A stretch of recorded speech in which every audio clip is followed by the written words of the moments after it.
Good evening, everyone. Welcome to the Walnut Creek CERT Speaker Series, first of the year, 2015. Thank you all for being here tonight. We have a very special guest tonight, Danielle Bell from the San Ramon Valley Fire Protection District. First of all, my name is Nick Zubel. I'm the new Emergency Preparedness Coordinator with the City of Walnut Creek. Very happy to be here tonight. I wanted to kind of start off by just giving kind of an overview of the topic that we have for you tonight, as well as a brief background on Danielle and where she comes from, her experience. But to begin with, the topic is autism awareness for emergency responders. And this topic is not just for first responders, but also those, many of you in the audience tonight, who are community emergency response team members, known as CERT. And as you know, during a disaster, we may come across as CERT members all kinds of people from all walks of life that have special abilities. And so tonight we're going to focus on one of those target populations, which is people with autism. And tonight Danielle will address various different issues that come about on the topic of autism, starting with recognizing the signs and symptoms of people and children with autism, as well as looking at how to respond effectively to people with autism, and specifically, looking at CERTs and your role. And finally, looking at what kinds of community resources are available around autism, people with autism. But to begin, I just want to give a brief background on Danielle's experience. Danielle's been with the San Ramon Valley Fire Protection District for the last 15 years as the emergency coordinator. In her role, she coordinates the Community Emergency Response Team program. She also, in her role, provides public outreach, community outreach activities, coordinates emergency planning efforts, as well as provides additional training opportunities to all age groups. In the past 8 years, she's immersed herself in the study of autism, sensory processing disorder, biomedical, and holistic approaches that integrate mind, body, and spirit to meet the needs of people with special abilities. She draws her passion for this subject from her children, who have lived with what she calls special abilities. And with that, please join me in welcoming Danielle Bell.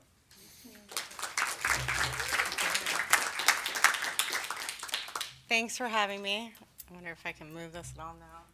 I'm going to have trouble from side to side. It's great to be here. It's great to see so many faces. And even I have people here from all walks of my journey, I feel like. So it's great to be here and talk about the subject. It is a personal plight and journey in this, and I don't think a couple years ago I would have been in the state to kind of put this together about my kids, but it's kind of evolved, and working with somebody back east named Matt Brown as well, and kind of taking all this in and being able to educate people on how to deal with people on the autism spectrum, and really feeling like you could connect or reach out in a different way. So I want to first show you my kiddos. They're 10 and they're 7. Well, Layla will be 7 in a couple weeks, and have endured definitely a situation and a process of growing and learning. Jake was diagnosed at 2. We knew around a year that he was different and not like all his friends. The girls at the fire department, we all had babies around the same time. There was 4 of us. And kind of comparing and contrasting, I could really see that there was something different about him. He wasn't as smiley, he wasn't connecting, he wasn't looking at me, and he cried 12 hours a day. So that was kind of like my big indicator. And my pediatrician at the time hadn't diagnosed autism yet. And so we kind of took a curve and really put out that something was different, ended up at Children's and the Mind Institute for our diagnosis. I like to also say with Layla, it's a great honor to be through the process with her, as she's really lost her diagnosis. And talking earlier to someone in the audience, a lot of people don't know that recovery is possible, and I think that's really important, because there's different places out there. Autism Speaks, the Autism Association, great places to look up information, but you don't see a lot of the recovery stories, and that the possibilities are there. She still has her own learning just, things going on that we address, and we have an individualized education plan at school for both of the kids called an IEP, which works wonders to be able to navigate through the school system easier, and it allows us to really take where their situation is one-on-one. So it's kind of my kids in encapsulation. And the cool thing about this picture up here is what's on their face? Paint. So my son wouldn't put paint on his face up until about a year ago, right? Because of what we're going to talk about in this presentation with sensory needs, he couldn't have anything on him. So when we went to Disneyland this year, and our friend let us use California Adventure to stay on the ground so that we could kind of have access to go back and forth, when he said yes, I was like, yay! Just to be able to have that be the next level for us to conquer with him. So tonight I want to educate you about the autism spectrum. I'll try it. Can you now? Are you using a microphone? I am. Yeah. I think he's tied into it. Being able to gain a better understanding about it, to kind of be able to recognize it yourself, and to have more compassion and empathy for those in the community, because it is something that when you're not aware of it, it can look like maybe bad parenting, it can look like a kid's out of control, and this will give you more of a guidance to what that might look like. So why focus on autism? When we trained all our firefighters, that was kind of a question I posed to myself. And one of the reasons why to focus on it is it's become exponential. The diagnosis rate has gone up from 1 in 42 boys, 1 in every 68 kids. And if you look at Down syndrome and cerebral palsy, you'll look at different 1 in 800, 1 in 600, and MS that people are familiar with, it's 1 in 400. So it's really risen, and there's different reasons for that I will talk on. But I want to look at, too, that it is more diagnosed in diabetes, cancer, and AIDS combined. And that's pretty profound. So for me, if we're looking at it globally, we can really look at all of it. Autism, there's like sections of things in each diagnosis that somebody would have that is a challenge. And I think if you understand autism and can have empathy and compassion and connection with someone about it, it really allows you to have a better understanding of all the different challenges people might have. So the autism spectrum, it's very vast and wide. On the left over here, you'll see autism, and that's generally classical autism, where you're going to have your more moderate to severe children being diagnosed. Asperger's syndrome is a more high-functioning autistic pattern, and this pattern is more where the kids actually know a lot about different subjects and really can engage you, but socially still have the same things that you would have with a classical autism diagnosis. PDD-NOS is pervasive developmental disorder not otherwise specified. And generally, it's going to be your more mild children, and generally this is the gap where people don't get services as they do for an autistic child. A lot of the autistic people who have PDD-NOS kind of fall through the gaps to get help and funding, unfortunately. Childhood disintegrative disorder is when a child is developing normally to age 4, 5, 6, and then they actually lose their capabilities and follow into either Asperger's or autism and totally regress. So you'll have a normally developing child, and you will see that transition. We had a school district personnel who ran our litigation for the autism special needs groups, and his son is still in our school district and actually got diagnosed with this around age 5. So definitely saw it in our community. So current research points to genetic factors. You'll hear every day, I would say once or twice a week, I get an email that says, hey, did you see that folic acid and B12?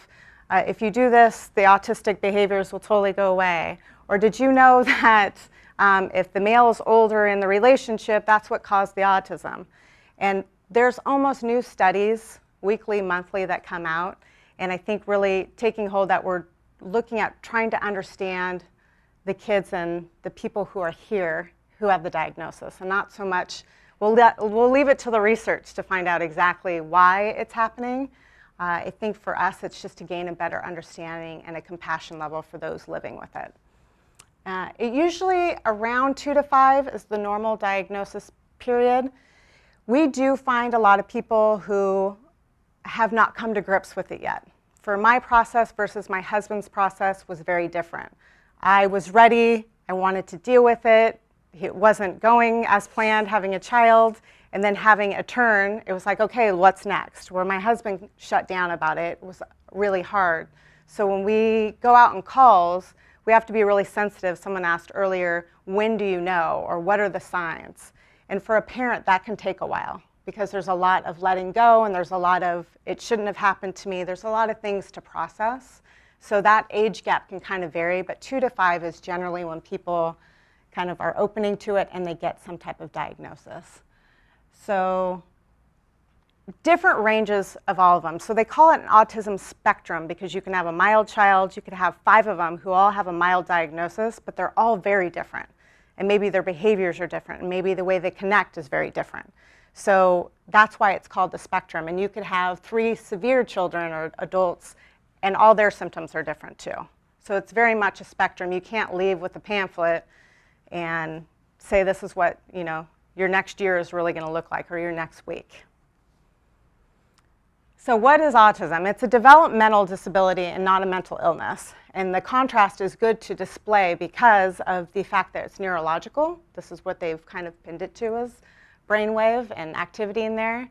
And that it really comes down to a communicational and a social break in what we're used to seeing. So having a relationship where we communicate and we talk and we have conversations is completely different with somebody on the spectrum.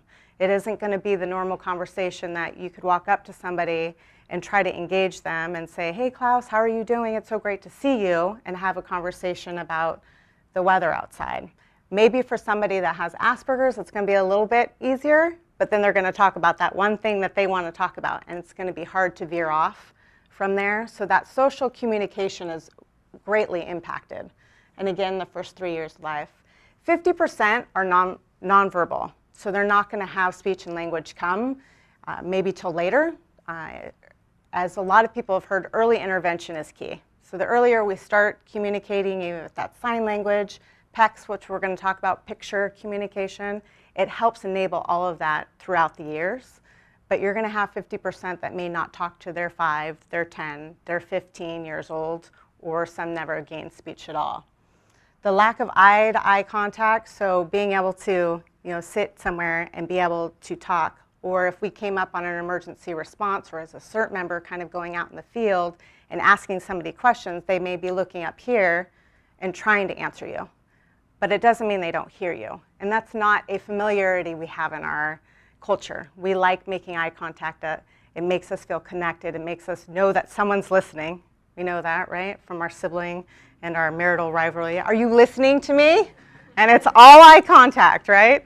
So for our children, that's a very different space that we have to have. They also may invade, and I actually just added avoid. Because yes, they may get in your face and kind of be way more close than you're really used to, but you can also find people on the spectrum that don't want anything to do with you, right? So they might put a lot of space, see you coming, and turn the other way and go. So stimming behaviors, this is Jake when he was little. Everything in the house that we would ever have was lined up. It looked organized, but in a very, exorcist kind of way. I remember my dad bought 200 tennis balls because they had them at Costco once, and I was like, why did you buy those? And as soon as he put them down, Jake made the most wonderful displays of mazes and, ways in and out just within minutes. So it was fascinating to watch, but we call that a stimming or an ism behavior. And in life right now, you are going to find people who are either pro-stimming isms or they're not. And there's different modalities to help people on the spectrum. So you might have somebody who does applied behavioral analysis, that's ABA, who is trying to get rid of the stems to make sure that they can concentrate and learn the task at hand. Then you'll find people like me who are more holistic and have done a lot of programs about meeting your child where they're at and joining their world and inviting them to come to our world. And in that, what you learn about stimming and isms is that's their way to calm down their world. So if they're flapping or they're lining, that is their way of relaxing, right? We have our own little isms. Some of us do this, some of us twirl, right? And it's our way of relaxing and coming back into our bodies and chilling out. Theirs are just very exuberant, you can tell, and then it can kind of make you feel uncomfortable if you don't know what's going on.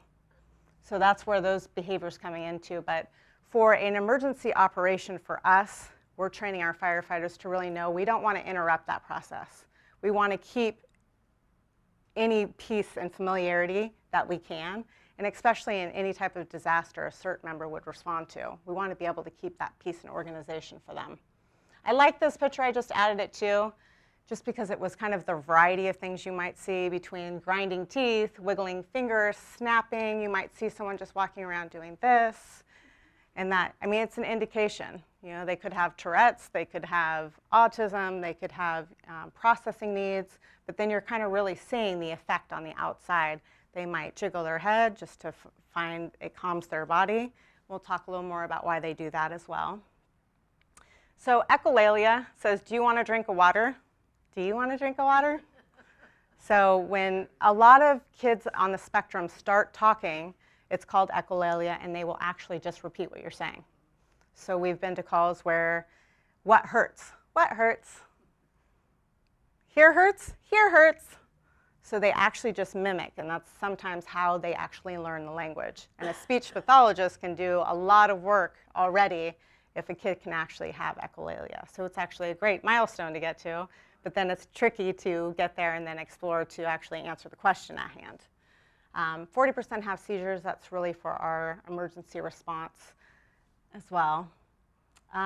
Perseveration is kind of fixating on a topic at hand or an object or something that makes them calm down.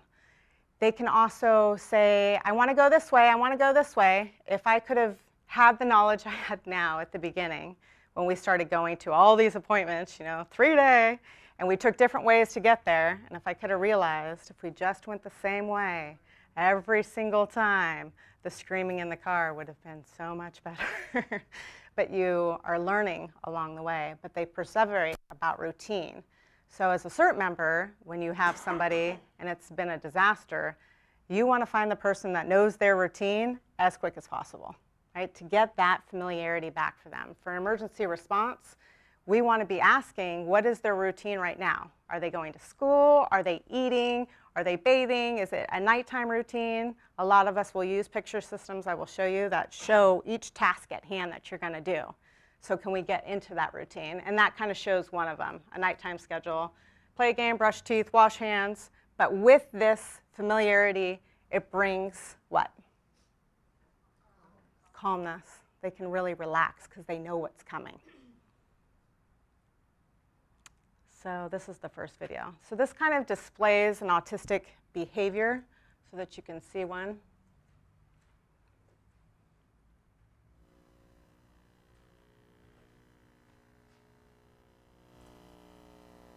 What's your name? Kenyon. Your full name? Kenyon B. Smith. Braden, look at me. What's your name? Maya. Braden? What's your full name? What's your full name? Good. Braden Dominic Lon Nurnberg? Yeah. Yeah. What did you do today? Grandma didn't play with me. Grandma? Again. Now it's on the video. Grandma didn't play with you again. And you're staying at Grandma's house this week? Yes. I have more days now to stay at her house. Mm-hmm. Did you go to school today? I say yes. Okay, hold on. Let me talk to him. This work garbage. Yep. Braden, did you go to school today? Yeah. Who did you see at school? Lay. Braden, who did you see at school today? Good. Good? Good. Is that a booger? No, that's okay. Okay. Just making sure. Who'd you see? Teacher? Did you see a teacher? Yeah. What was her name?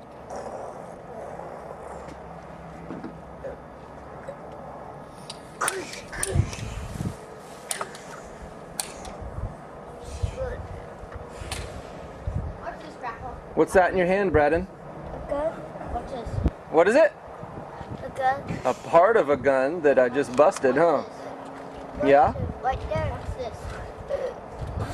Me. Do we have neighbors? Yeah. You busted. Who's our neighbors? Who are our friends on the street?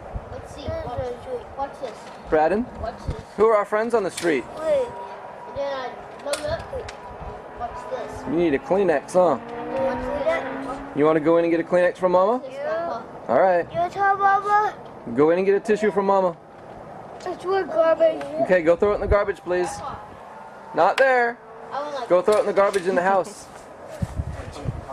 See, they still have the typical look that teenagers would have at you. You gonna go put it in the garbage? I'm frustrated. But as you can see, he can talk, right? But he is in his own world, doing his own thing. So to come out of it and actually connect with what they're saying is very difficult.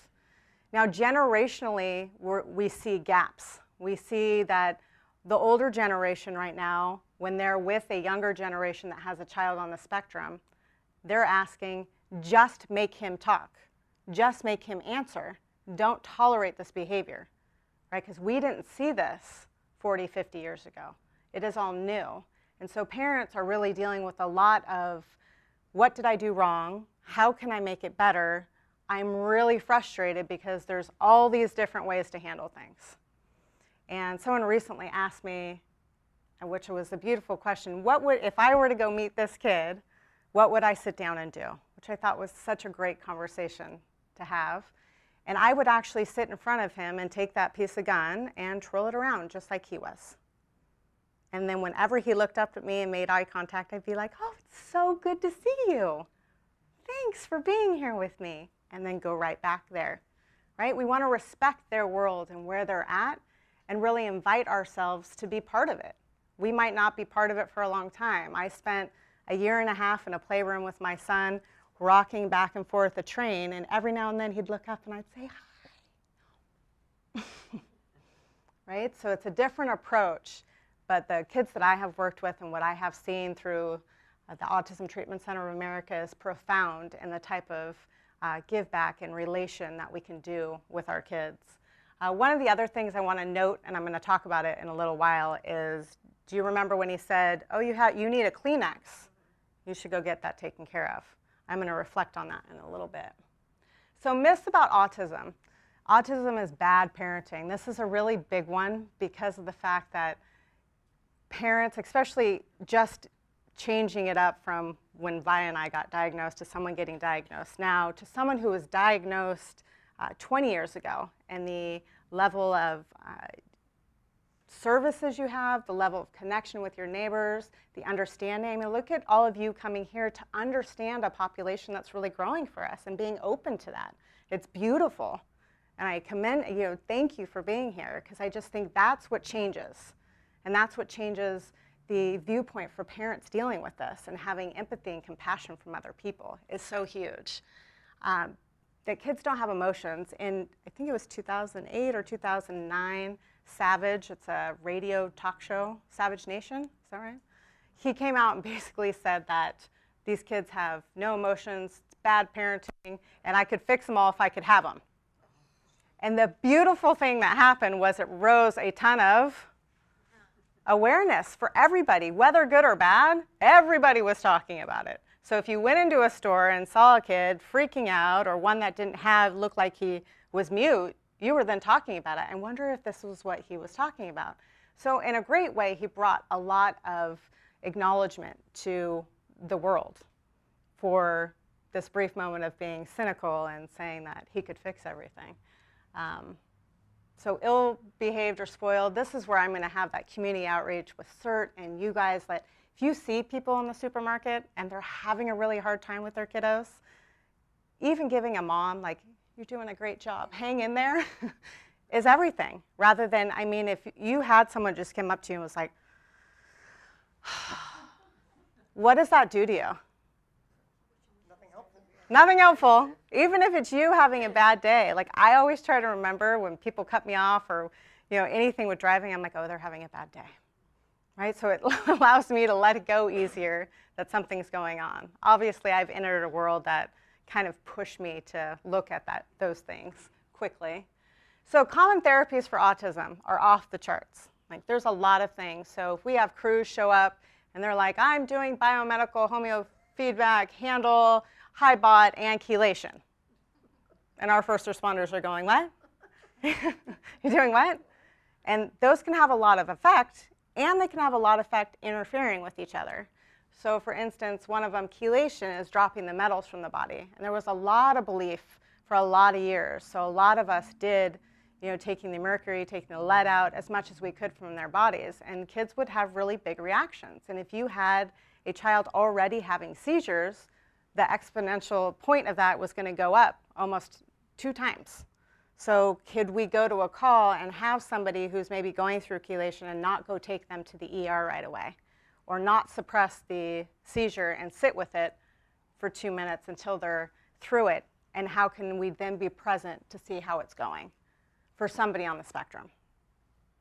So all these different ones trying to kind of educate our first responders. And for CERT, you know, being able to relate to some of them. HiBot is a hyperbaric oxygen treatment, and it basically is putting more oxygen to the brain. A lot of people have found that has been a great use. It's getting popular kind of in the exercise industry right now for whatever reasons of pumping more iron, I guess. But craniosacral, it's kind of a more holistic approach to increasing blood and moving it throughout the body. Gut treatments. So biofeedback and handle, we're going to talk a little bit about. Sensory integration, so there is sensory processing disorder, which can seem a little bit like autism, but you're going to have a child who cognitively is learning, can interact and has social, you know, can socially interact with people, but may be really adversive to textures, things on their body, eating things, sounds. So it's actual own disorder, and it's not under the autism spectrum, but is its own. Like, my daughter has just that piece of sensory stuff that we work with now. The more than our 5 senses that we're used to between sight, hearing, smell, taste, touch, and that is our vestibular and our proprioceptive. Our vestibular is kind of our balance. So it affects from the inner ear in, so when stuff happens when we're sick, it affects us walking and the coordination of putting that all together. And the proprioceptive is where you are in space and time. So there was probably a 3-year period that if Jake would have came in here, he would have wanted to have this here so he could walk against it, you know, because he then was there.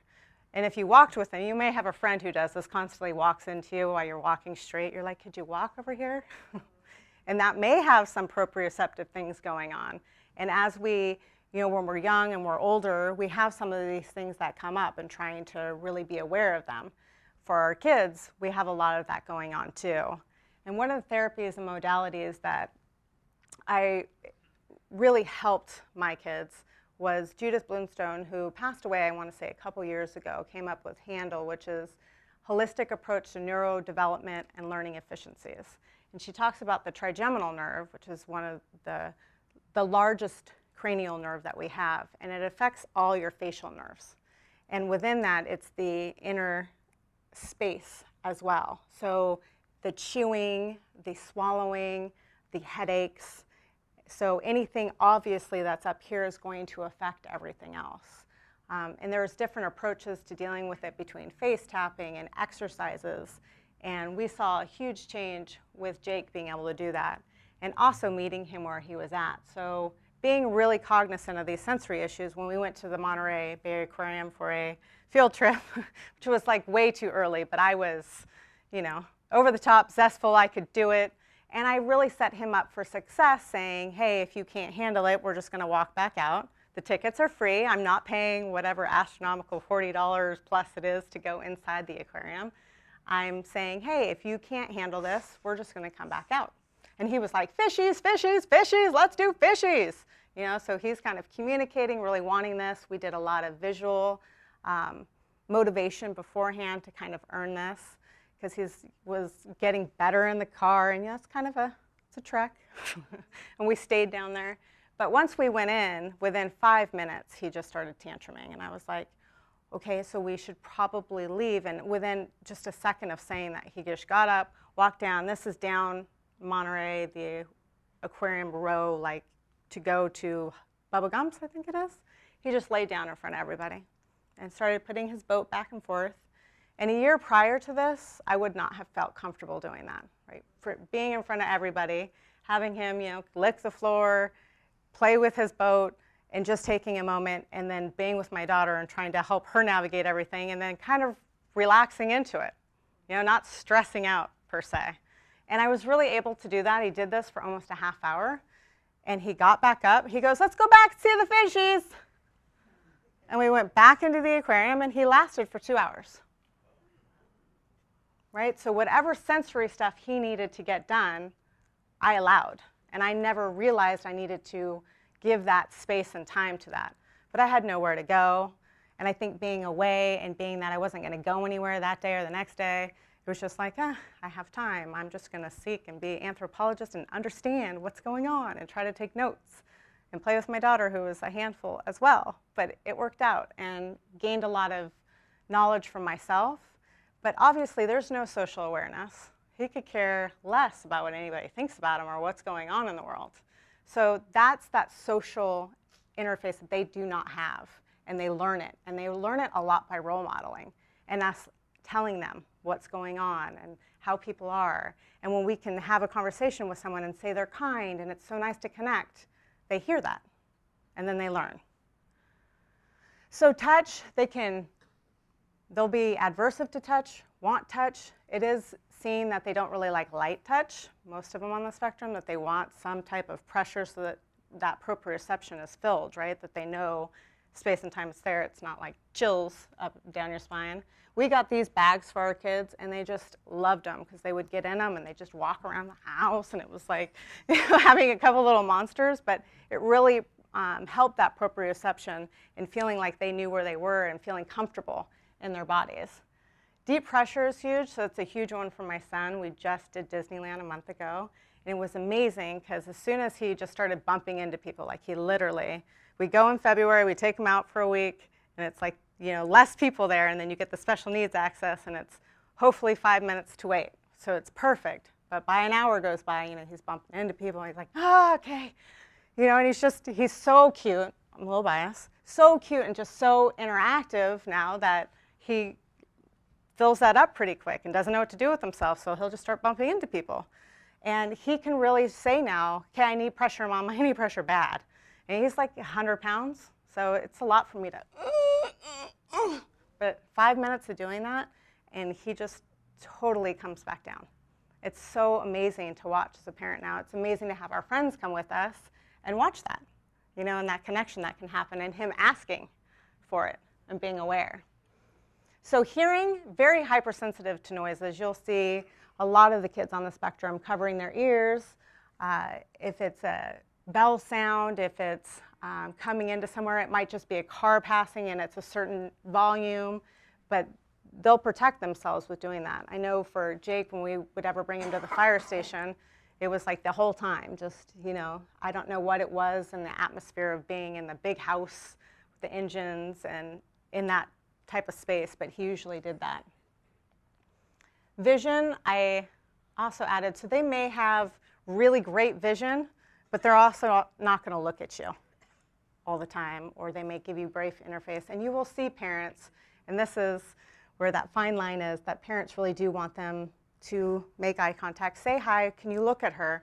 And this is more of that different approach behaviorally. But in respecting their worlds, and if we're not asking that, and in the emergency response realm, we're not. We're going to really allow them to be where they're at and let them be comfortable and still have these conversations with them. Lighting can really affect them being present for the hearing and also for whatever that they have going on within those nerves within their face too, so being aware of that as well. This obviously in the emergency management industry is not going to work for our kids because they will probably pick a face, but it won't be reflective of maybe what's going on in their body. So kind of theory of mind, which we'll talk about. So being able to tell someone how you feel is really magnificent. You know, and until I had kids on the spectrum, I didn't realize how magnificent it was. It's like you're looking for words and you're looking for just wanting to be with me and hold my hand and maybe I'll get a glimpse. But never, you know, it was like so far away that I thought he could tell me how he was feeling or be somewhere. He had language. I think he was up to about 100 words at that point, and we took him to a pumpkin patch one day. And when we came home that night, he didn't talk for another week. Nothing. No language. Totally regressed. His behaviors went up. And I was just like, oh my gosh. And that happened 3 times for us. And then the 3rd time, he said, when we were at this pumpkin patch, he said after a week, Mommy, my brain exploding. A patch. Exploding. That's like having a theory of kind of knowing what's going on and knowing you had to shut down, having a perception of somebody else's feelings. Being in this auditorium, and if you're like, oh my God, I'm going to probably gather this is not the topic for you, right? But if you're smiling and you're kind of giving me a little bit of feedback, I'm going to gather that things are probably going well and you're learning something maybe, right? So they have a really hard time with that. And that's the relationship world, right? Why are we here? To have this relationship and to understand each other. So I feel like being able to really honor someone's space is really going to lead us to for them to be able to be aware of what's going on and wanting to know about us. Oh, yes, and their behaviors can seem rude, right? They might take this little stick that they're chewing for comfort and it feels great, and they may whap it at you, and it's not to be disrespectful. It might want to incite something from you. They might need something. They might want to get your attention just like any other child, because that's going to be tenfold now, right? I feel like the behaviors are like that much more when you're going down the road of autism. So they take things literally. I will never forget the first time I said to Jake, you rock. And he's like, I'm not gray. I'm not on the ground. I'm not a rock. And I was like, oh, yeah. No, not what I meant. And we've come so far, like I can say, you're awesome, and they've made the Lego movie, which is everything is awesome, right? So there's a lot of relational stuff, and he can really gather that that means good. It means happy. It feels good. So metaphorically, when we go out, if you're in a disaster, we want to make sure it's simple, plain text that we can understand each other from. So it may take them more time. So you could see even in the video with the son, and he said, what is your name? Good. It takes a gap of time to process whatever is going on for them to even answer anything. So we want to make sure we have that allowance. So in the emergency response world, you know, we're taught, go in, do it, get what you need, get the treatment done. And I'm having to tell the crews now, so we're going to approach the situation slowly. We're going to make a connection, and we're going to give a lot of time to our questions. Different world? Absolutely, but it is the only way that we're actually going to be able to evaluate what's really going on. And have a great story. Just in the last couple days, we had a teenager at a high school who came out, and he didn't make the grade he wanted to make, and came out and he was banging his head out on a pillar and saying, I want to kill myself, I want to kill myself, I want to kill myself. And so they called PD and fire. We both show up, and our firefighters have been trained, so they said, you know, I wonder what's going on. It looks like a repetitive behavior, and one of his teachers says he's on the spectrum. And they were able to go ask the officer, can we try to handle this first before you 5150, which is take to the county a psychiatric hold. Basically, when someone says, I want to kill you, I want to kill you, I want to kill me, police, domestic violence, any of that, you can be 5150'd. Generally, you'll be taken by officer depending on the situation, or fire department if you need a gurney and to be laid down, etc. So we had kind of an increase of 5150s, and so we wanted to really look at how many of those were people on the spectrum and how many of them could we avoid by kind of placing ourselves differently and understanding more. And the call went amazing. I mean, just having the details gives me chills now, just to really say, you know, we hear you, we want to, you know, we do need you to calm down, but we're going to explain to you what's going to happen. And if you can't calm down, then they are going to have to take you up to the county. And it didn't turn out the way we wanted, but from my standpoint, the way the crews handled it is just everything I want. Everything I want to see about being able to connect, honor their space. And when he couldn't calm down, the parents couldn't calm him down, because the grades, whatever, and the way he saw it, the firefighter said, you know what, so this is what's going to happen now. We're actually going to get the gurney out. It's going to come over here. You're going to sit down this way. You're going to get on it. We're going to lay you back, and we're going to take you up to the county. And your parents will be able to go there first, tell them what happened so that you can get out earlier. But it's our policy and our protocol. Do you think we do that for a typical patient? It's taking a lot of time and a lot of effort and a lot of, you know, respect, because sometimes you just want to end that situation so nothing bad happens. But he's not wanting to kill himself. He's devastated that he didn't have that predictability and got that grade the way he thought he would get it. So he's sad. And they're really respecting that. So when they went to go transport him, they told him everything. They brought the gurney over. He sat on it. He knew. They forgot to say the buckles. And he was like, I totally forgot to tell you that you're going to have to be buckled in. And he was like, absolutely not. No way. And he said, okay, how about you choose one? Right? So a lot of sharing of power. Right? We're not trying to make this hard for you. We're trying to meet you where you're at and give you some control. And they were able to do one belt, go up to county, and have that be a whole different experience than it would have been before. So I have to kind of praise my firefighter, sorry. Very exciting. So another example really quick. And this is more of a verbal stimming.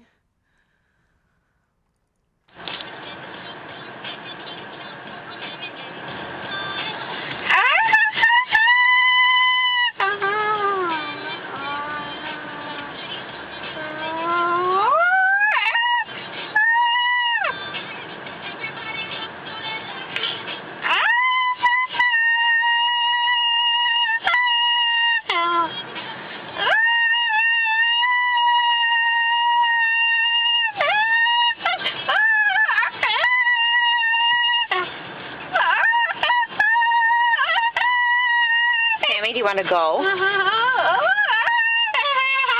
Sam, do you want to go?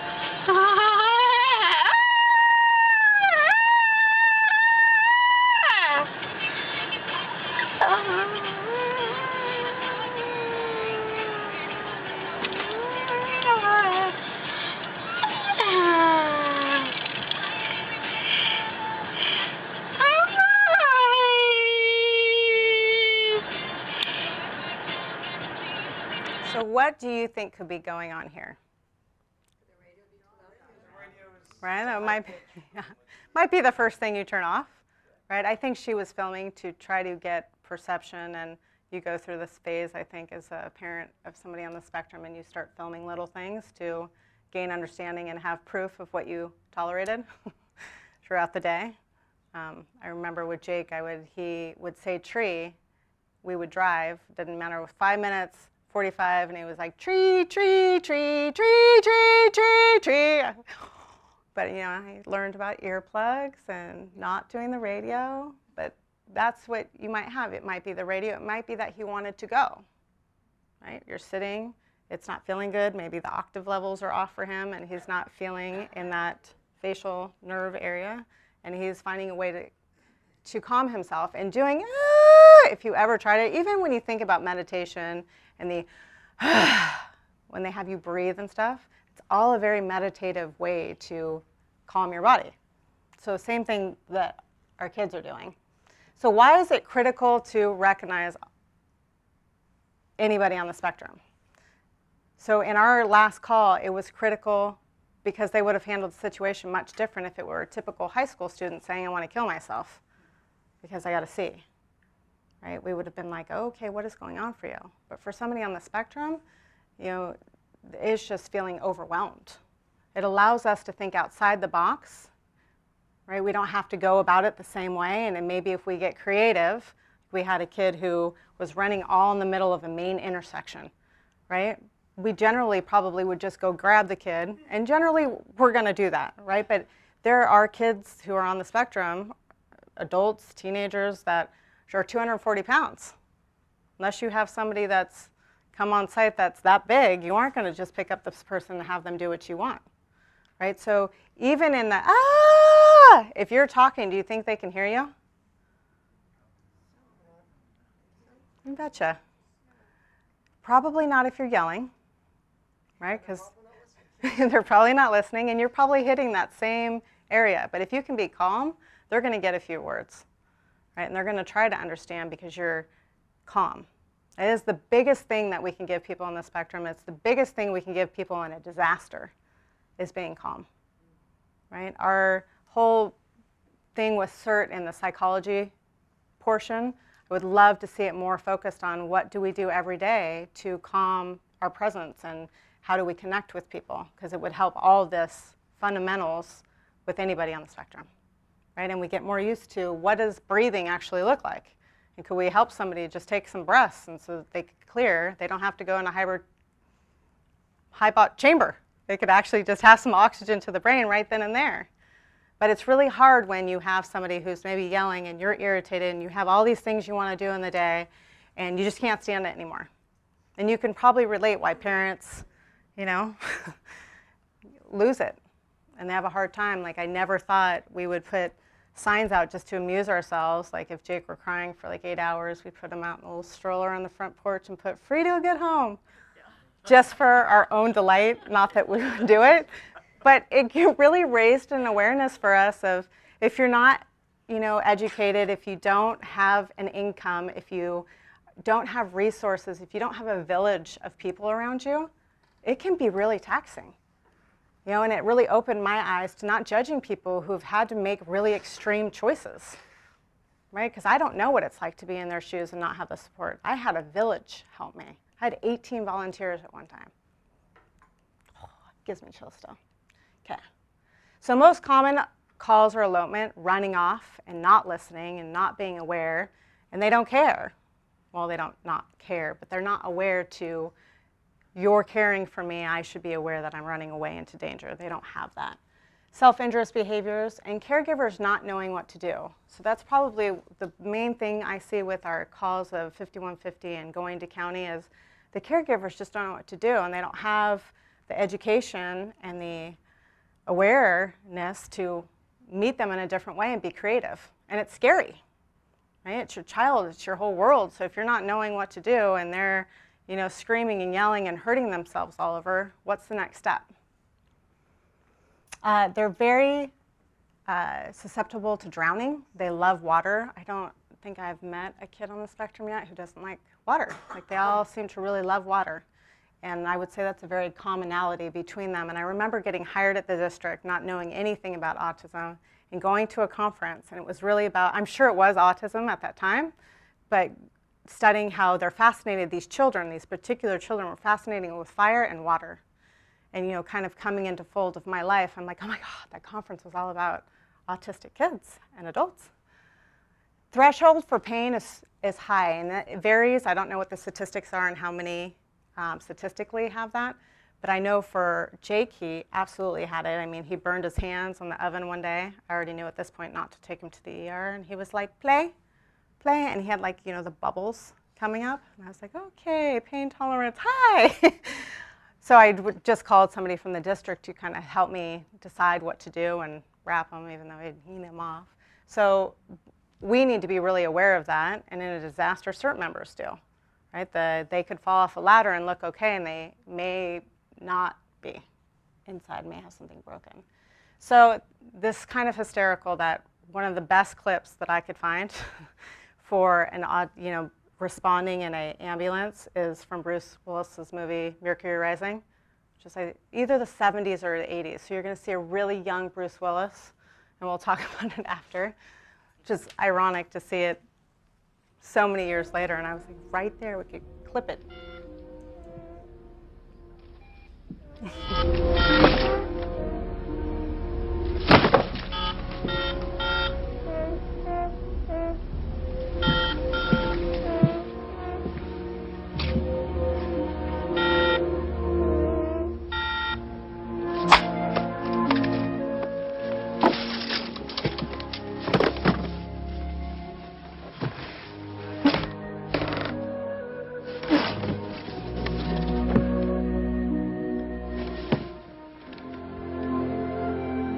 doing, champ?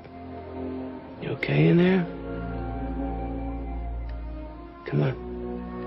You can come on out now. Nobody's gonna hurt you. I'm not gonna hurt you. Okay? Come on. Come on.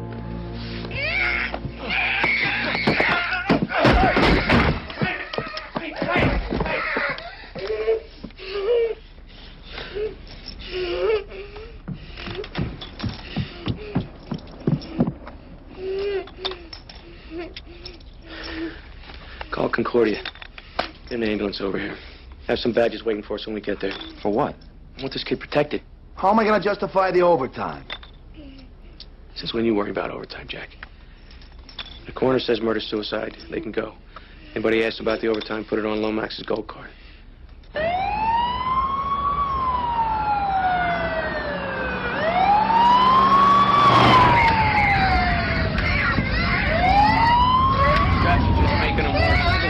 Come on, unstrap him. His own safety. All right, Simon, we're gonna unstrap you. Take it easy. Simon, just calm down, all right? Simon, turn that off. Turn that off! Turn the siren off! Simon, oh, hey. Now look, who is this? Is that your mommy right there? Is that your mommy? Right there? Yes, that's right, your mommy. That's her. Is that your daddy? Daddy. Right. Do not touch, it may be hot. It's very good advice. Is that your teacher, Dr. London? She's your friend, right? Well, my name is Art. I'm your friend, too. So what do you think happened in that situation? How do you think you could have got the kid to come back to you after losing him, kind of? What do you think? If you were stuck in that ambulance and you had just done the flipping of the cards and then he started freaking out, what do you think?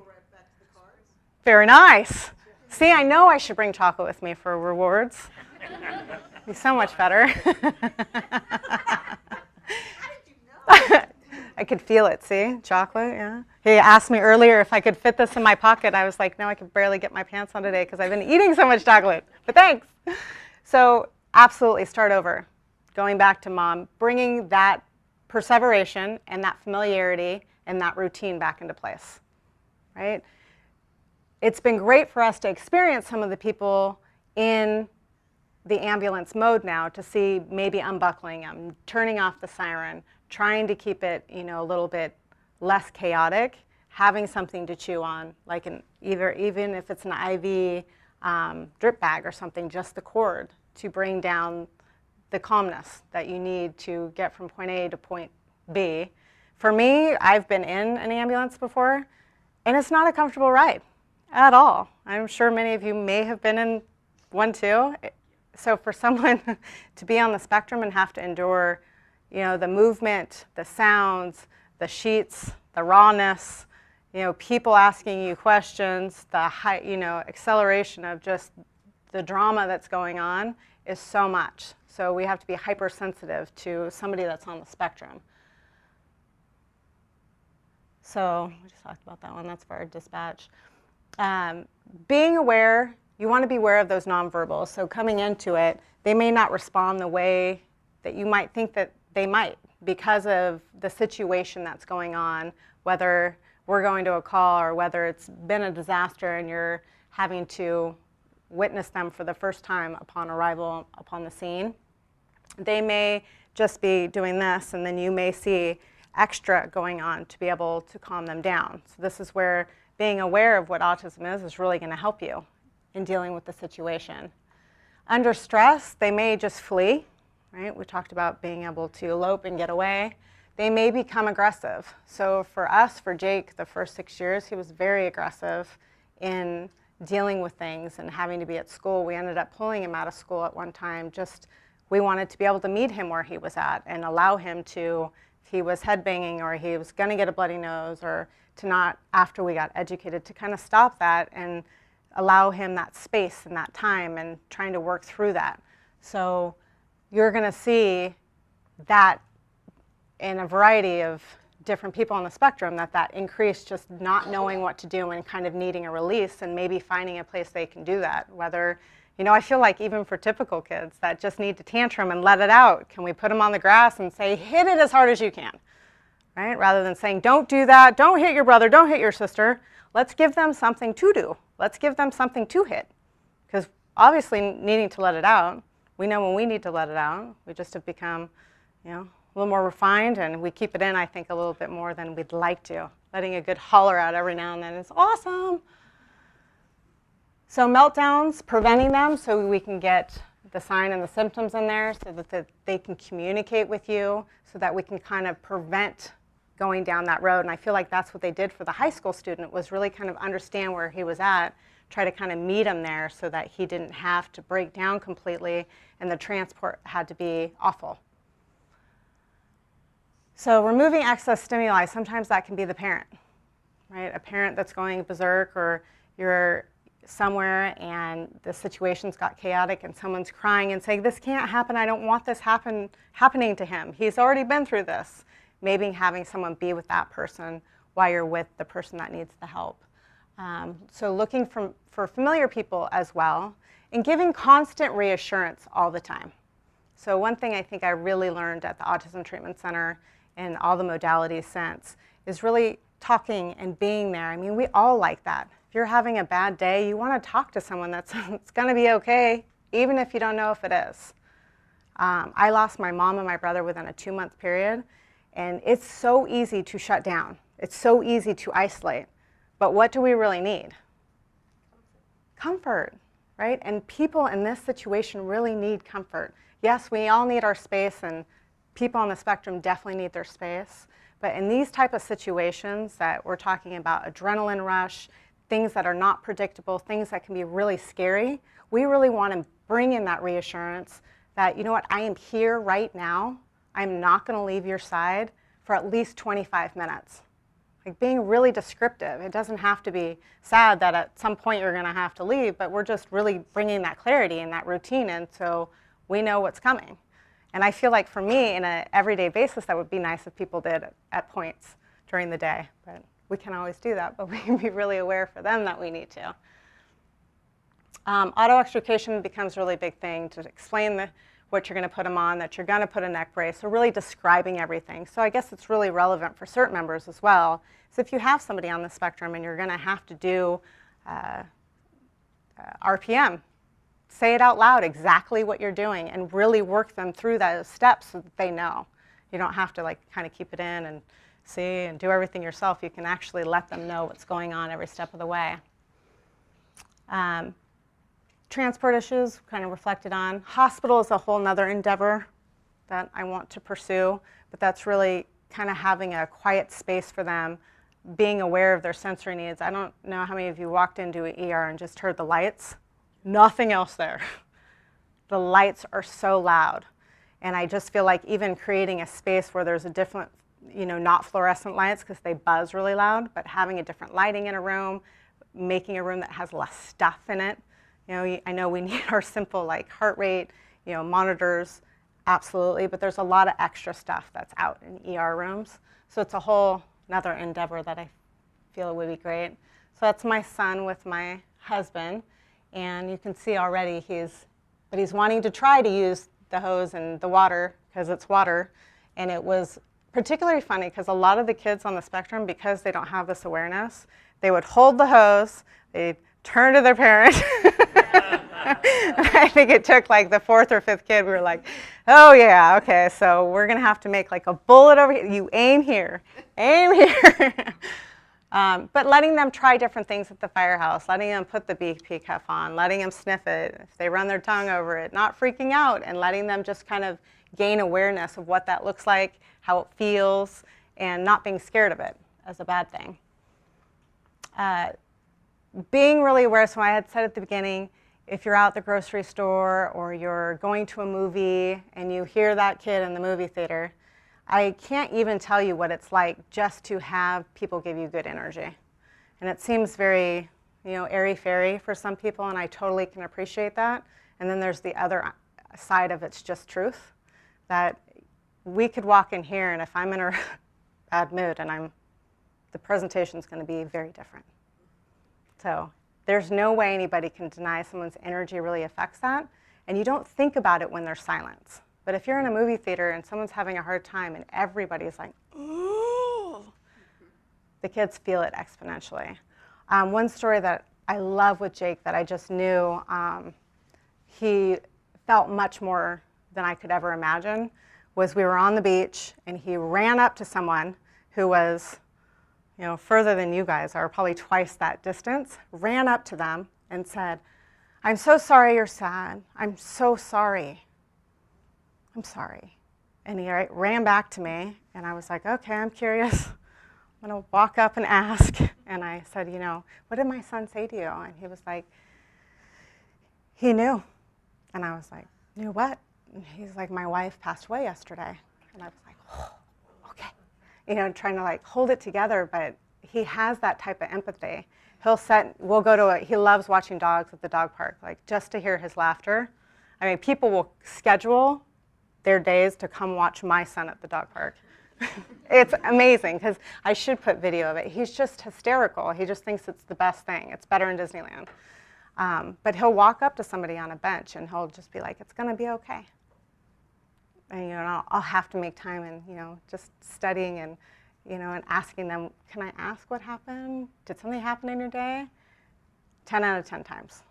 He just has that. And I feel like a lot of the kids on the spectrum and adults do. They have this empathetic state where maybe they're disassociating in one way, but they're associating in a whole different level that we haven't studied yet.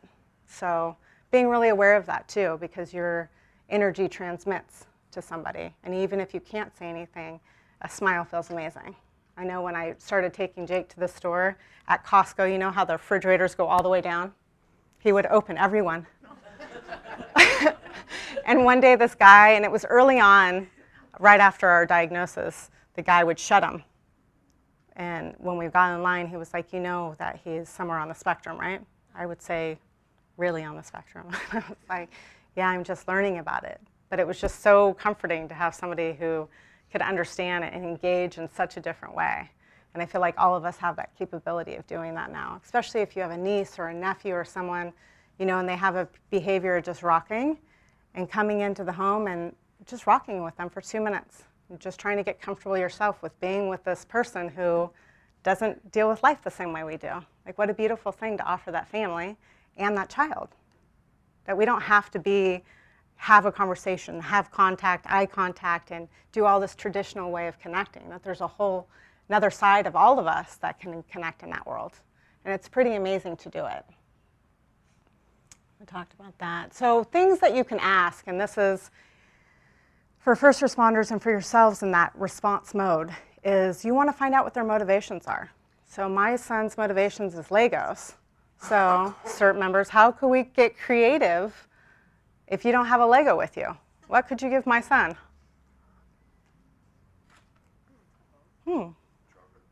Chocolate. That would work now. He actually just tried chocolate. He loves chocolate now. I'm like, oh no, I'm creating little piece. A little something to hold. You could cut up a piece of paper, fold it into little blocks that look like Legos that he could build on top of, right? Something that looks transitional to familiar to building. I think that's the concept that he really likes. He likes dinosaurs. He likes talking about Legos. So generally the motivation they do that they'll talk about. So for me to kind of find out what's going on in his day at school, we'll be talking about Star Wars Lego, and I'll be like, so when Luke was at school today, if he were there with you, what would he say that you did today? Luke would say that I ran around, I played Gaga. I'm like, oh, you played Gaga? Yep. Okay, another creative avenue to understand the day. So there's ways and motivational pieces that we can really use to connect. How do they take care of themselves is different from the motivation. So that's more of the ism. That is more of this, whatever this is, twirling, rocking, talking, it might be the echolalia. So really, how do they calm themselves first and then our motivation? So what is their way? And a parent would know that. A parent could be resistive to what that might be if they're not familiar that an ism may be productive, but they'll know what it is for sure. Seizure history, if any, is good to know just if they have more or it's brand new. Because if it's brand new, you're looking at a kind of a different situation. If they're used to having them, we don't have to rush in and take them to the ER or treat it as something that would need that extra red tagness. Like if they're having 2 a day, can we work through those a minute and a half until they're done and go from there with the evaluation, which is different. So things to remember, your energy makes the biggest difference, I feel, on overall. I tell our firefighters to calm yourself, right? Sometimes you have all that, am I doing it right? Did I take that knowledge and am I placing it in the right place? And all you can do is say yes. And this is where that psychology portion in CERT would be huge. Like, how do we self-talk during the day so we can get through the day? If we're working 2 jobs and we're just out of our minds, how can we help ourselves associate every day to feel calmer so that it's more natural when something like this happens? So having the correlation between brain and receptive, so although they may not talk to you or they might not have a lot of language, they still understand what's going on, and to really pay attention to still describing, even though you might have a child who looks like they have no idea what you're saying. The need for language and PECs, like that scheduling system. At one time I thought, well, maybe the firefighters could learn sign language. And then they were really brave enough to tell me, why would we do that if there's pictures? I was like, oh, that's a good point. That would be a lot of work to learn sign language and then use it correctly. And it's a lot easier to point to a picture and say, hurt here or need water. Social world is more challenging than neurotypical, right? So people are still learning. So it comes back to that energy and kind of judging in a sense. So I feel like there's a different realm. And for my son, he hasn't really come into understanding that people judge him per se, but it's happening, right? And to kind of get them ready in that space that they can understand but not feel. I think it's one beautiful thing that they don't have to feel the judgment that is out there for typical kids. My daughter's 6, has her own stuff, but she's very aware when people don't like her, when people judge her, and she'll just say. And when she wasn't going to go into 1st grade, she's like, I have to go into 1st grade, Mom. I have to. I'm not a kindergartner anymore. Wow. Okay, very aware. Very different space. Sensory issues. So it's going to be an array of different issues for them. Couple of my favorite quotes. The best teachers are those who show you where to look, but don't tell you what to see. So it's really huge in spending time with somebody on the spectrum, is we have a tendency of always teaching and always saying, this is red, this is blue, this is how this works, this is how this connects. And when you're with somebody on the spectrum, take delight in seeing what they come up with and seeing what they think and how they feel, and this vast world that we could actually get out of our own minds and our own to-do list and our own perspectives and see something different. The first step toward change is awareness, which has happened today. And the second step is acceptance. Acceptance takes a while. It seems easy and it seems, you want to be compassionate, but when you're put in that situation and you're uncomfortable and you're like, what was that one thing I could do? Oh yeah, smile. I'm just going to smile. Right? And really just accepting that we're different and we have different roads, and maybe, a road for someone doesn't look like it's supposed to. Like if I were to see that person in high school and he was terrified about his grades and getting a C, wow, that does suck. Sorry. And we don't have to fix it. They're not broken. The grade's not broken. But we live in a society that's very fast-paced. But we could say that we do live in a society that's very grade-focused. That sucks, right? Just like a 3-year-old having a tantrum in the store and they want something on the shelves. Like my kids know now.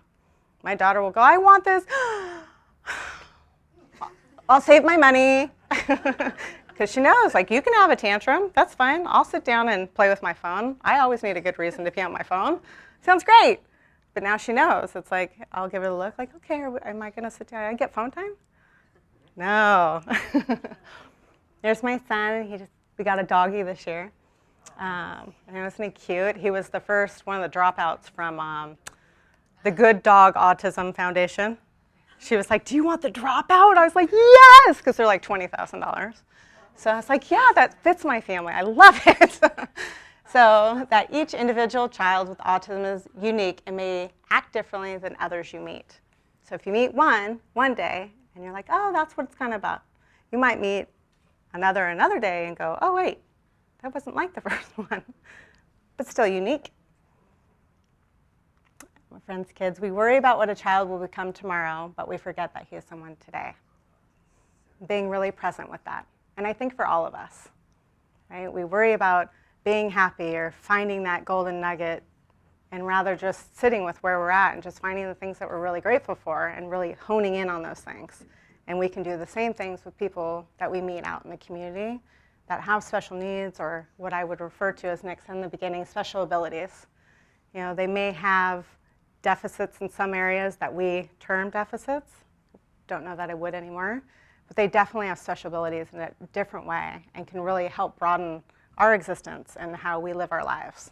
And I think that's why they're here, which is an amazing thing. And I will take questions. I think Nick wanted to maybe give you a microphone so that I can hear you. And if you don't want to use it, I will repeat your question, because I know we're not all microphone crazy. Any questions, thoughts? Yes. I was just going to say I have a lot of friends from high school who have autism, or, well, most of them are Asperger's, including myself. But the one thing that they will invade your space, they might leave in 2 seconds. You won't know where they go, but they're probably going to come back within 3 more seconds, and it's not with warning either. So it's that was the one thing that was not fun about high school. So Yes. The random, like, point. they could walk out and show back up and you would have no clue. So I like that. Thank you for the input. And I would say very much we had somebody who eloped, and she was very high functioning, and she came in last week, and when she ran away, she ran all the way from San Ramon to Pleasanton, so that's kind of a far trek. And I said, so what were you thinking? Like, where did you want to go? And she's like, home. I just wanted to go home, but I was walking that way. And that way was that way. And I was like, so you didn't want to leave? Like, you weren't so mad? She's like, I was so angry, but I just wanted to go back home. So it's a really great point. Thanks for being here. Any other? Yes. So did you find that people treated your son and, oh, I'm sorry. Did you find that people treated your son or reacted to your son and your daughter differently? Because it seems like people are more accepting of boys who are active and maybe getting into trouble, and girls are supposed to be good. Yeah, no, I found with both of them. So the question really is, did people act differently to one or the other? A lot of judgment, especially for my son, because it was 8 years ago when, you know, we really started taking him out and trying to get stuff done. I felt like people had a really hard time, and I think even now in certain settings, not being able to like look at you or sit for both of my kids is a really hard thing. So they have a lot of sensory things that they can do for children now. I feel like the awareness is absolutely so much more, and it's amazing, but it definitely in certain contexts there's a ton of judgment. And now I think for me it's about understanding that they don't know, you know, and where I can and where I have the energy is educating people. You know, and people I find are very open to it now versus 5 years ago. Yeah. Hi. Good evening. Hi. I work in special education. I have for about 15 years, and I home care. So I am. I didn't even know. I think you're amazing. I love you too. Wow. And I'm sort of I do in-home care for children, and when I'm out in the public, I can see what you must feel every second of your life. And sometimes the people are so loving, and sometimes you have someone that really doesn't understand. I don't think they mean to be mean. And this is Jonathan. He came tonight. Yeah, absolutely. My name is Jonathan. There you go, right there. How are you? Good. Thank you for coming. Thank you for coming, Jonathan. It's good to have you here. Thank you. Probably. But You know, just having someone like you, because I know you, in his space was amazing.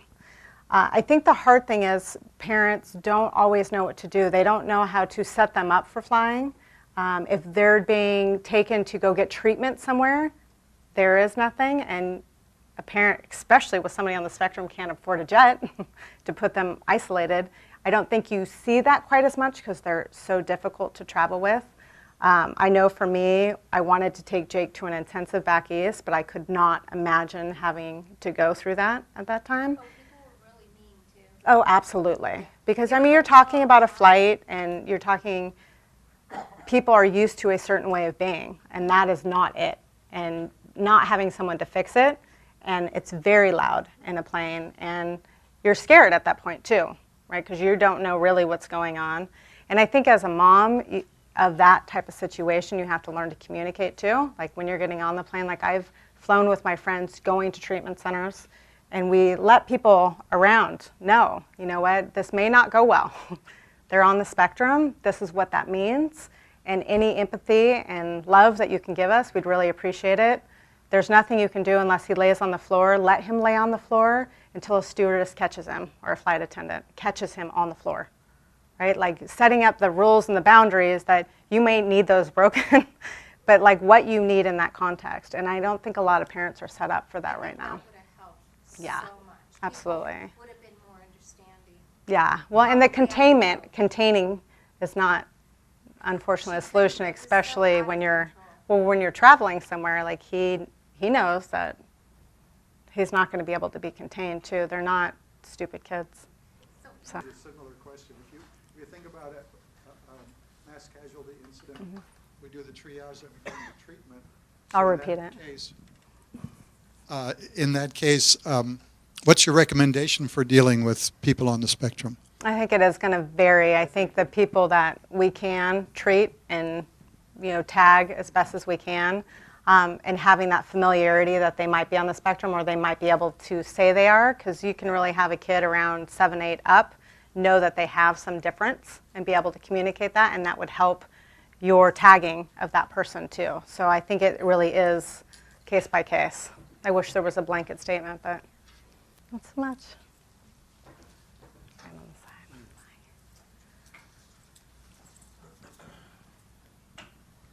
In the mass casualty scenario, I'm worried about actually recognizing that you have a child with autism versus somebody who's having an hysterical reaction or has some of the things. How are you going to recognize the difference, because you're going to end up having to treat people differently depending on that? It's a great question. I don't think everybody's going to be able to. I think the more exposure, it's kind of like that whole thing when you own a car, you've never seen the car before, and then you own one and then you see it everywhere. Have you guys had that happen? Like just exposure to something or having someone in your life. I think the more that you have exposure to what a child looks like, there's a child in hysteria, like Vi and I think if we saw a child, we'd be able to tell you in a hot second if they were on the spectrum. Right? We'll probably be right 9 out of 10 times. So I feel like the more you're exposed, you get it, and then the stimming and the isming separates itself from the hysteria just because it's very synchronized, and a child who's having a major meltdown or a tantrum, it's all over the place, and you can help them gain composure. And generally, if you're going to, a child that's typical, they're like, where a child that's on the spectrum isn't going to do that, and it could get a lot worse. And they generally have something that they're a way of calming themselves, or it's like an utterance, something there, waving, a tick they might get. So it is a little bit separate, and you just start noticing those things more. One of the things that we're trying to do for us is we have a school that's actually all special abilities. So exposing people to that and what does that look like, and if you're around these kids and adults, you kind of do gain an awareness of the differences and becomes more familiar. It's probably not what you want to hear, but wish there was a good reply that would work for all of us in that situation. Oh, the mic. Oh, okay. Yes. Moving away from children in really senior citizens, if you have the experience, is there autism, and can it be confused with dementia? Awesome question. I actually was telling Nick when I got here, I had my first, I would say he was 75, and he was, in my last presentation, very angry during the presentation and actually had a really hard time focusing, and came up after and said that he had autism and that his grandson had autism. And I don't know of a lot of people over the age of 40, and I don't think there's a ton of diagnosed cases. What I have learned about the brain and, say, dementia, Alzheimer's, because that's what I kind of studied, because they wanted to diagnose my daughter at 1 and put her on Alzheimer's medication. That was their solution for me, because her blood results were so bad. They were worse than Jake's, and she's nowhere near what Jake has dealt with. So I started studying Alzheimer's, and there's really a reflective thing in the brain that they can study. And it really has, it lights up the right and left, where in an autistic child that doesn't happen.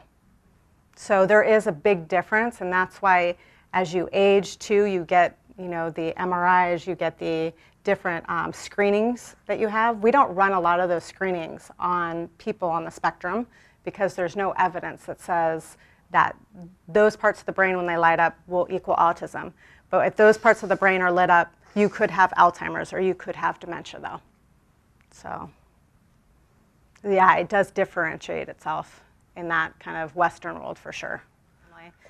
There's a bunch of books. I was just trying to put like a list together to hand out to people because I think that's kind of coming to have resources. But I think the number one resource that I can give that I think helps people understand and connect is, and there's a book that's titled similarly that is not this book, but it's what you can do right now to help your child with autism.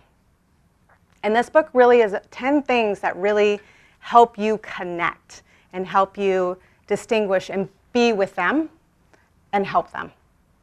It's an easy read too, and if I say that, it's easy because it's not my favorite pastime per se, but within researching, I felt like I read more books than I ever wanted to read. The handle to the sensory more, it's called The Fabric of Autism. And this is a nice approach to, if you're not really used to the holistic world of kind of tapping into the inside of the body and mind, body, spirit, it has a lot of practices to do and a lot of things that have been acquired by the Western world, which is nice too. So it's being able to see more and more of that. I just made a list. But you know what I can do is Nick has most of the emails on here, and some people don't need that kind of resource. But I can send him the list that I have started so that you guys can view that, because I'm really drawing a blank right now. Yeah. The book is by Jonathan Levy. Thank you. Is there anything that you keep on your son or nearby? You know, we saw that little flip through that Bruce Willis had in the movie. Do you tattoo your child? No, we don't have to do the PEC system. Like Jake's doing phenomenal. Like he's very much, you wouldn't even know unless you wanted to have like a conversation. You were a little more aware now. I think for kids that get mild, school becomes really hard, and that integration factor becomes really hard. People ask about ID bracelets, but most of these kids wouldn't wear that kind of stuff unless they were into it. Like Jake started wearing watches, you know, so you could probably put a band on him now. But I would say most moderate to severe children, it's really hard to do that type of thing. They do have different ID systems. There's a lot, like if you go to Disneyland, there's a sticker barcode that you can put on your kid and use your app, and all his information comes up. Like we did that. And so there's different things you can do for different time and place, but for us to have those for a disaster, probably not. A disaster. Yeah. Yeah. I had another question, if I may. Yeah. I'm sorry, I forgot it. I hate when that happens. Oh, yes. So I think some of the videos you were showing were on YouTube. So yes. Do you think there's value in like just looking up autism on YouTube so we get a sense of Absolutely. what it looks like? Yeah. You know, looking today, because I wanted to find out who the father of one of the children was, So looking at stemming videos, it was interesting. There was more posts ever than I've ever seen. In the last year, I think so many people have taken posts, and it was interesting because they had, I would say, 40 videos of kids that were 2 to 5 to 6 years old that they were actually asking, is this stemming or isn't it? And there were a couple kids that I was like, I don't exactly know. Like, it was really kind of hard to tell. So I think people are in those early stages. So I think it would add value. It's almost like a test. You know, is it? And I would say 90% of them are. But it really gives light to what people are dealing with in their homes and the different behaviors and how they act. And there's a plethora of them now. I was shocked. Like, when back 5-10 years ago, to find videos was challenging. You know, you want to create them of your own child when you go somewhere to show the doctors type of thing if you didn't want to bring them. But yeah, I think there is value in that. Yeah, thanks. Marcel? Danielle, I missed the acronym HANDLE. Can you tell me that one? Yeah, holistic approach to neurodevelopment and learning efficiencies. And it's Judith Bloomstone. What's hippotherapy? It's riding on horses.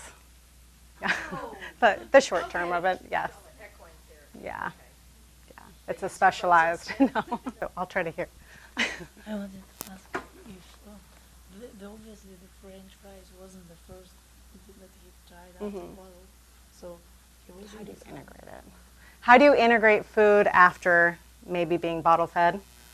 How do you get the foods in there? And it's through motivation. So we would put him on Legos. At that time, he liked trains. We would drive the food around, try to drive it into his mouth, or we would try to, break the fries up, and then, we would eat them and make it a very playful thing, throwing it up in the air and catching it, having him be below and knowing he's not going to choke, and trying different strategies to kind of make it interesting. And it took a little while, but he's a big boy now. He's fluffy, I will say. He's very fluffy. He is hard to give pressure to now, but he has a big carb diet now. So, time, patience.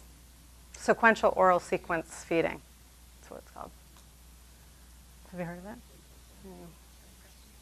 I know, I'm like, it's in there. Any other questions? Feedback. Awesome. Thank you guys all for coming tonight and learning this. Thank you.